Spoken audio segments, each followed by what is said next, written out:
కాళేశ్వరం కేసులో కేసీఆర్ ఏ క్షణమైనా అరెస్టు కావచ్చు. దేశం విడిచి పారిపోయేందుకు ఆయన ఫ్యామిలీ ఏర్పాట్లు చేసుకుంటున్నది మంత్రి కోమటిరెడ్డి వెంకటరెడ్డి. అందుకే గతంలో ఐర్ చేసుకున్న స్పెషల్ ఫ్లైట్ క్యాన్సిల్ చేసుకోలే. మాజీ సీఎస్ సోమేష్ కుమార్ దగ్గర 5,000 ఎకరాలు ఉన్నాయి.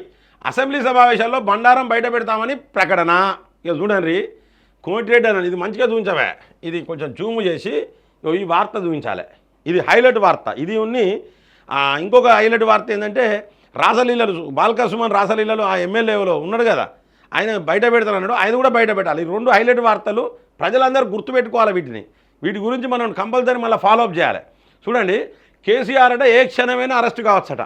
అయిపోయింది. ఇక మాజీ సీఎస్ సోమేష్ కుమార్ దగ్గర 5,000 ఎకరాలు ఉన్నాయి. మరి ఏం బిక్తాళ్ళు?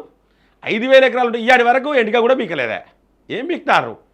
దీనికి ఎందుకు ఇంత లేట్? ఎందుకు ఇంకా డైరెక్ట్ ఒక మంత్రి చెప్పిండంటే అది అథెంటికే. మంత్రి చెప్పిండంటే లోపల నూకాలే. ఎందుకు నూకుతలేరు? దేశం విడిచి పారిపోయేందుకు ఆయన ఫ్యామిలీ ఏర్పాట్లు చేసుకుంటుంది మంత్రి కోమటిరెడ్డి వెంకటరెడ్డి. అసెంబ్లీ సమావేశాల్లో బండారం బయట పెడతామని ప్రకటన. అంటే బ్లాక్మెయిల్ చేస్తానవా కోమటిరెడ్డి వెంకటరెడ్డి? కేసీఆర్ను బ్లాక్మెయిల్ చేస్తానవా? దేనికోసం బ్లాక్మెయిల్ చేస్తాను? చేస్తే అరెస్ట్ చేయి. ఎందుకు ఈ మాటలు?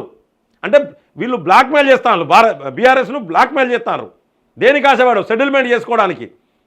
వాళ్ళు తిన్న అవినీతి పైసలు అవేమైనా కావాలి కావచ్చు వీళ్ళకు. బ్లాక్మెయిల్ ఎందుకు? తీసుకొని లోపల నూకాలి. 3వ పేజీలు ఈ వార్త చదవాలి. కాళేశ్వరం అవినీతి కేసులో కేసీఆర్ ఏ క్షణమైన అరెస్ట్ కావచ్చు. దేశం విడిచి పారిపోయేందుకు ఆయన ఫ్యామిలీ ఏర్పాట్లు చేసుకుంటున్నది కోమటిరెడ్డి వెంకటరెడ్డి. నేనే చీఫ్ ఇంజనీర్ అని చెప్పుకొని కేసీఆర్ కట్టిన కాళేశ్వరం కుప్పకూలిపోయింది. దానిపై కేసు నమోదైంది. ఈ కేసులో ఏ క్షణమైనా కేసీఆర్ అరెస్ట్ కావచ్చు. అందుకనే ఇక్కడి నుంచి మూటమిళ్ళ సర్దుకొని కుటుంబంతో సహా దుబాయ్ పారిపోయేందుకు కేసీఆర్ కుటుంబం ఏర్పాటు చేసుకుంటున్నది. అందుకే సీఎంగా ఉన్నప్పుడు లీజుకు తీసుకున్న స్పెషల్ ఫ్లైట్ను ఇంకా క్యాన్సిల్ చేసుకోలేదు అని రాష్ట్ర మంత్రి కోమటిరెడ్డి వెంకటరెడ్డి సంచలన వ్యాఖ్యలు చేశారు. సోమవారం నల్గొండలో మంత్రి మీడియాతో మాట్లాడారు.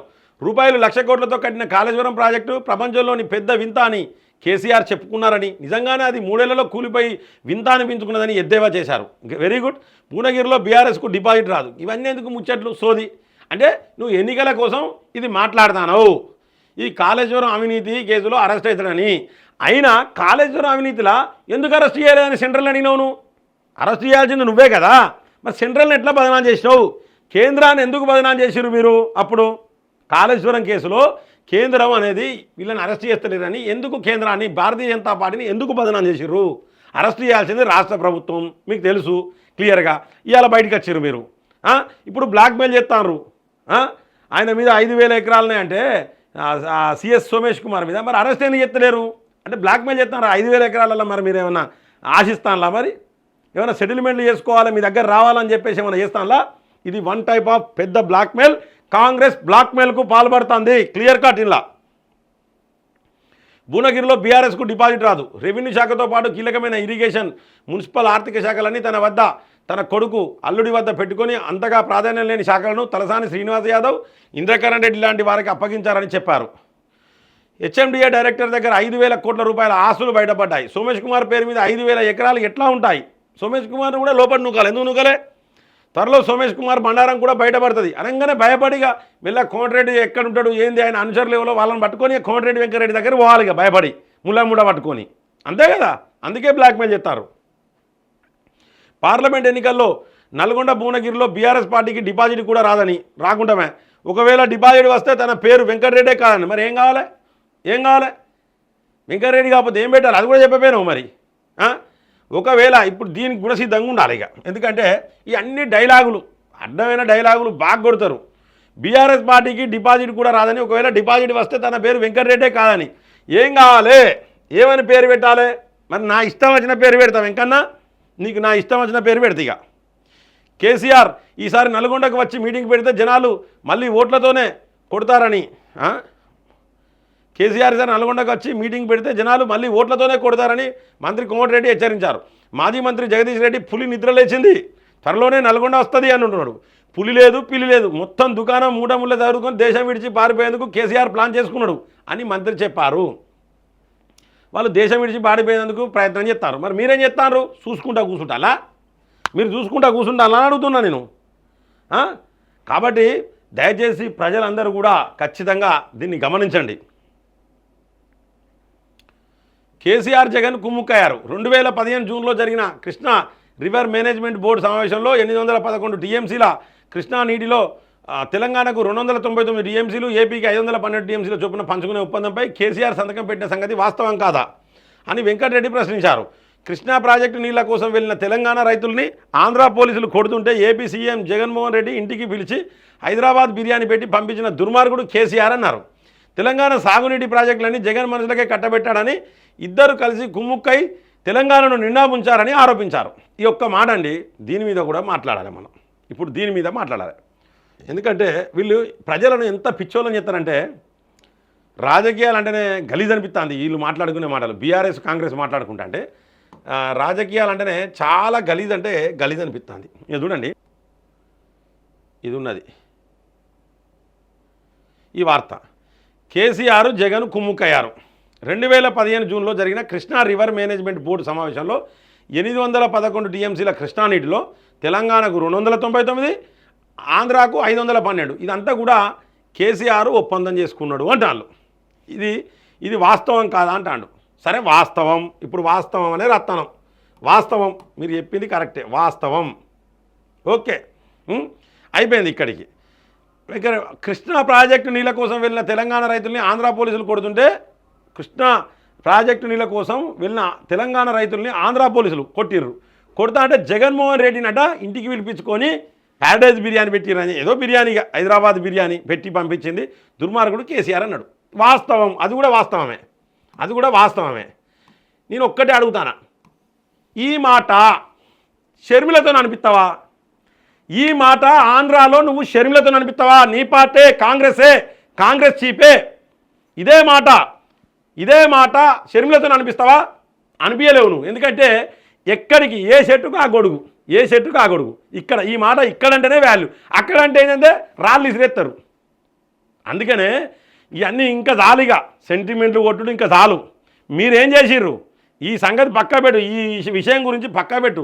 ఆయనను ఎప్పుడు అరెస్ట్ చేస్తానో, దేశం విడిచిపోతానంటానో, మరి చూసుకుంటే ఎందుకుంటానో వెంకన్న. కంపల్సరీ దీని మీద ప్రజలందరూ కూడా స్పందించాలి. ఎందుకంటే ఆయన చెప్తాండు మనకు తక్కువ టీఎంసీలు, వాళ్ళకి ఎక్కువ టీఎంసీలు ఒప్పందం జరిగింది, మన రైతులు పోతే ఆంధ్ర పోలీసులు కొడితే జగన్మోహన్ రెడ్డి అయితే బోబెట్టాడు. వాస్తవం నువ్వు అక్కడ మాట్లాడు.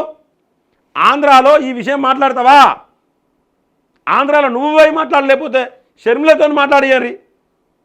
తెలుగు ప్రజలందరూ చూస్తున్నారు. వీళ్ళు చూడండి కాంగ్రెస్ చేసే కథలు ఎట్లుండే అంటే, తెలుగు రాష్ట్రాలలో విభజించి పాలించుడు. వీళ్ళు వీళ్ళ మైండే బ్రిటిష్ మైండ్. విభజించి పాలిస్తారనడానికి ఇది ఒక ఎగ్జాంపులే. దయచేసి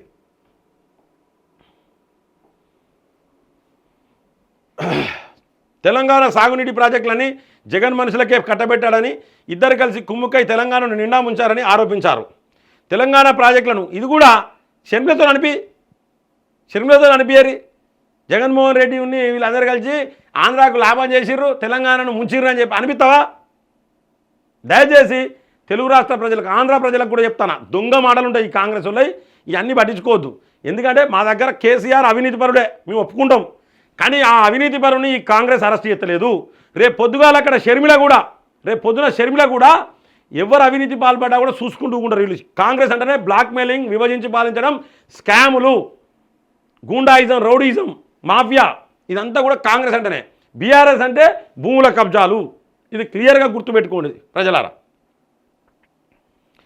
నీ కమిషన్ల కోసం ఉత్తర తెలంగాణలో కూలిపోయే ప్రాజెక్టులు కట్టినావు. ప్రాజెక్టులే కట్టకుండా దక్షిణ తెలంగాణను ఎడారి చేసినావు. మీ లిక్కర్ కేసులు మాఫీ చేయించుకునేందుకు నల్గొండ, మహబూబ్నగర్, ఖమ్మం జిల్లాల ప్రయోజనాలని ఫనంగా పెట్టినావు.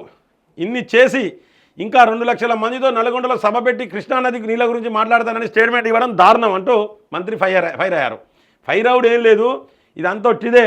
తాటాకు సప్పులు అంటారు చూసినావా, గవ్వే వెట్టిగానే. మాజీ మంత్రి జగదీష్ జైలుకు పోడు ఖాయం అయిపోయింది. ఇక కేసీఆర్ పోతాడు. ఇక నెక్స్ట్ మాజీ మంత్రి జగదీష్ పోతాడట. జగదీష్ ఎందుకు పోతాడు? ఇక